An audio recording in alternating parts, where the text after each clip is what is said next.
Vaksinasi COVID-19 kepada masyarakat Indonesia sedang berlangsung. Meski demikian, masih ada kekhawatiran dan penolakan akan vaksin. Pemerintah kini membuka opsi menjatuhkan sanksi denda dan pidana bagi mereka yang menolak vaksin. Berikut liputan khas redaksi.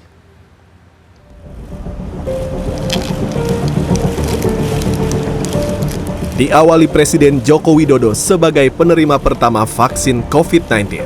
Vaksinasi massal di Indonesia sejak Kamis kemarin sudah digelar di sejumlah daerah.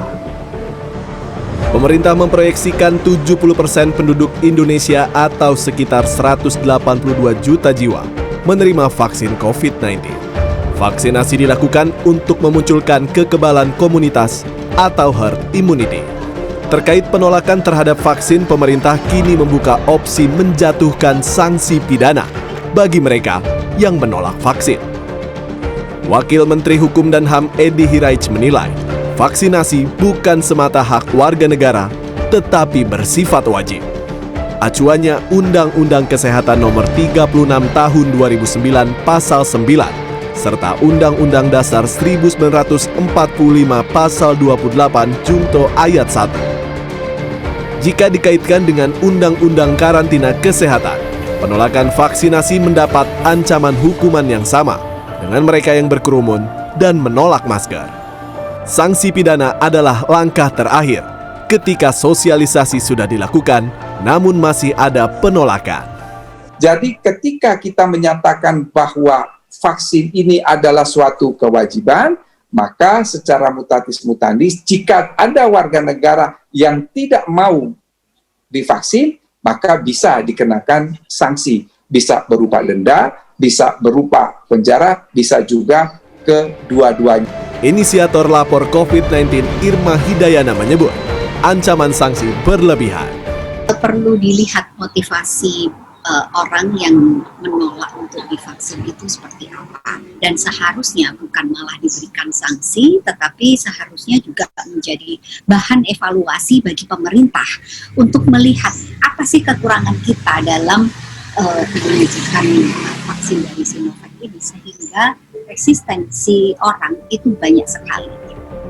Pandangan yang sama disampaikan pakar hukum pidana Universitas Trisakti Abdul Fikar Hajar.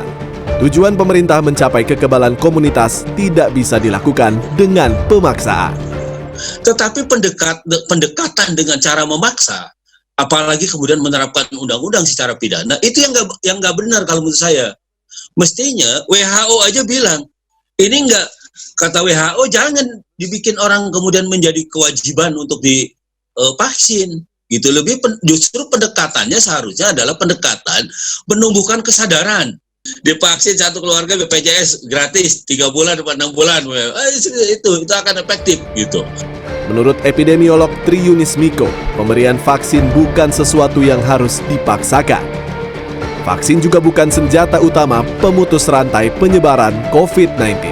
Dan saat ini vaksin efikasinya 65%. Artinya orang yang disuntik vaksinasi itu tidak seluruhnya terproteksi oleh vaksin. Hanya 65,3% terproteksi, yang sisanya 35% tidak terproteksi. Jadi pemerintah menurut saya tidak ada dasar yang kuat untuk memaksakan warga negaranya untuk vaksinasi. Vaksin memang bukan satu-satunya jalan keluar dari pandemi. Namun vaksin tetap merupakan langkah penting.